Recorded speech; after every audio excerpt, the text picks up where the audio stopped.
ada mahasiswa yang mau nanya? Silakan tentang apa saja sama mumpung ada. Ada yang tinggal di Provinsi Banten? Mungkin yang dari Banten mungkin ada Kalau saya penduduk Tangsel.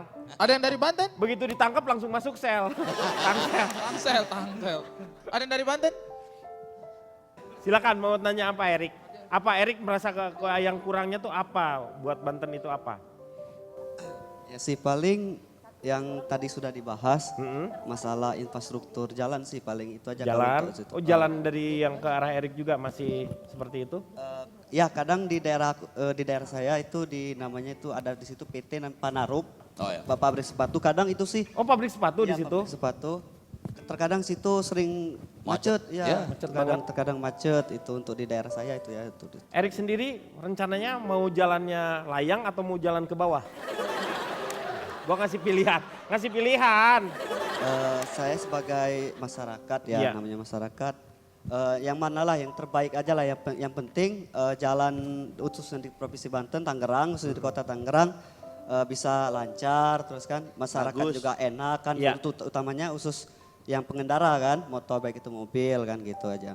Oke, terima kasih Erik. Ya Erik ya. Erik ini ada hadiah Erik, nih Erik dapat topi dari kita ya. Oke Erik, terima kasih Erik ya. Silakan Bang, langsung dijawab dulu dong. Ini kenapa tuh? Iya, Panarup memang ya Banten ini atau Tangerang ini terkenal dengan kota industri. Ya, industri. Itu nggak bisa dipungkiri. Banten ini sekarang 12 juta orang populasinya. Jakarta kalah. Jakarta cuma 9 Peningkatan masyarakat Banten tuh setiap tahun 2,1%. Sehingga ini menjadi permasalahan. Pemukiman bertambah, ruas jalan tidak bertambah. Ini bahaya. Tangerang atau kota-kota Tangerang Selatan berbahaya kalau tidak mendesain atau menata tata ruangnya sejak dini. Jangan sampai maaf seperti Jakarta terlambat untuk bangun flyover atau apa namanya ya jalan layang. Nah, ini harus direncanakan. Artinya kalau daerah-daerah kota ini macetnya memang pada jam-jam khusus jam tertentu kan Erik ya. Berarti jam-jam tertentu. Iya mungkin pagi atau sore begitu bubaran. Jadi kalau misalnya nggak mau macet, kamu hilangkan jam kamu, nggak usah buang aja, nggak akan kena macet. Nggak ada tuh namanya jam macet. Tapi mau tidak mau memang itu tetap harus menjadi sebuah kendala. Betul.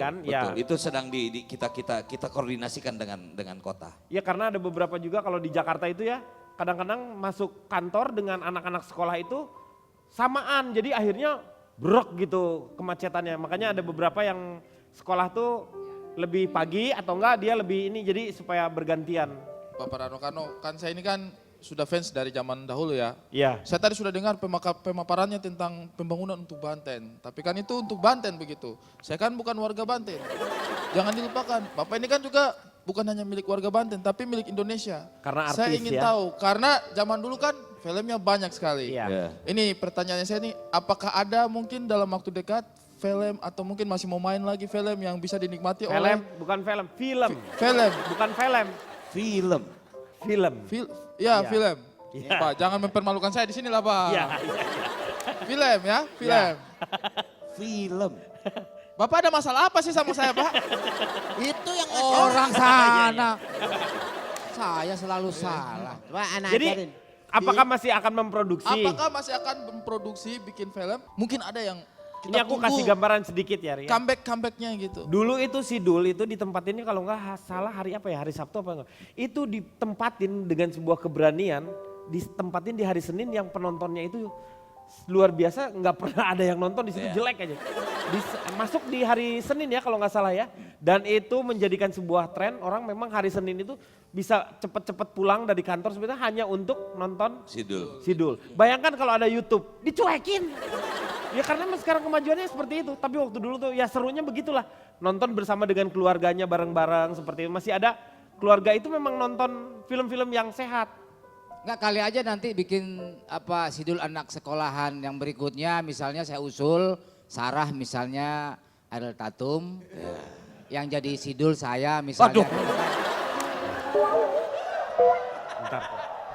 Bentar Pak, kalau Sidul pasti yang mudaan. Mungkin Bapak Patile mungkin. Yes, yang sepuh dong. Pak Jarwo menjadi oplet. Jujur Ari, Bapak ini sekarang ini kerinduan lebih banyak menulis. Nah sekarang nih saya sedang mempersiapkan apa?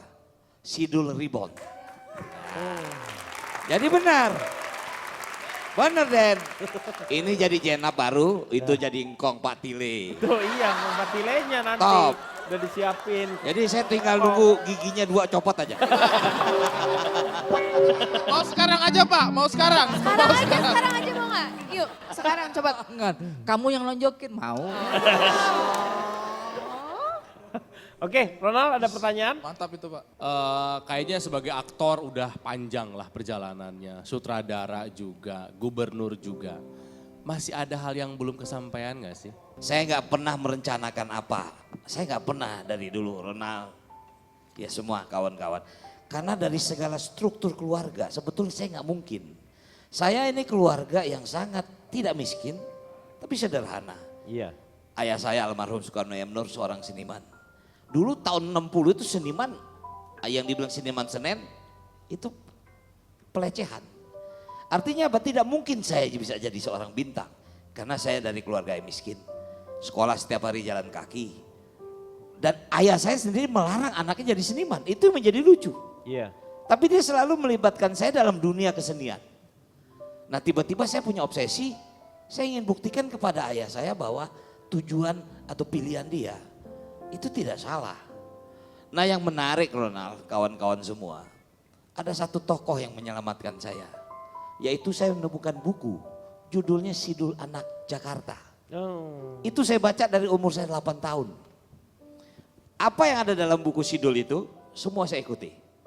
Sidul dagang kue masuk kampung keluar kampung, sejak kecil saya lakukan itu. Sidul jual es, itu juga saya lakukan.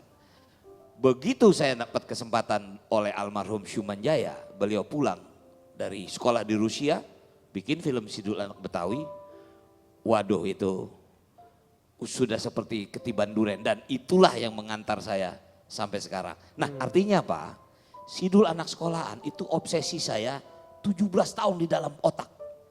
Saya ingin sekali sidul ini terus ada, sidul ini terus ada. Dengan generasi yang berbeda-beda. Dengan generasi yang berbeda-beda. Karena sidul ini adalah ikon bagi anak-anak kita. Mudah-mudahan anak-anak kita ini punya panutan lokal lah. Karena sekarang ini sudah sangat mengkhawatirkan situasi anak-anak kita. Itu aja mungkin intinya. Iya. Satu hal sebenarnya yang dikerjakan oleh Sidul itu apa? Kerja keras dia dengan doanya dan dia selalu bekerja keras, tidak mengeluh. Dan sembahyang sama mengaji. Sembahyang mengajinya itu kan itu doanya itu Ketinggalan. kerja Tapi ingat keras. jangan bikin dia sakit hati. Iya. Itu aja. Kalau misalnya sakit hati, silakan Kang Maman. Sekadar info, Sidul Anak Betawi ditulis Aman Datu Majo Indo tahun 1956. Pemimpin buka matamu, buka kacamatamu. Meski ada yang bilang ilmuwan boleh salah tapi tak boleh bohong. Sedang politisi tak boleh salah tapi boleh bohong. Tetapi pemimpin sejati tahu ia tak boleh membohongi rakyat dan tak boleh salah menjalankan amanah.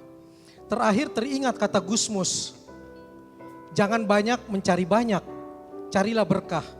Banyak bisa didapat cukup dengan meminta, tapi memberi akan mendatangkan berkah. Pemimpin yang baik tidak semata berorientasi nafkah, tapi mencari berkah. Ingat kata Rano, ingat juga dialog Bang Ben di luar skenario di Sidul. Stop money politik, percayalah pada kekuatan doa orang-orang baik. Terima kasih untuk Bang Rano yang sudah bersama-sama dengan kita. Semoga malam hari ini banyak manfaat yang kita dapatkan. Saksikan terus ILK-nya di Trans 7. Selamat malam, sampai jumpa. Anak Betawi ketinggalan zaman, katanya anak Betawi kamu budaya, katanya aduh sialan di situ anak Betawi asli. Jangan sembahyang mengaji, tapi jangan sakit hati. Diberi sekali orang bisa mati.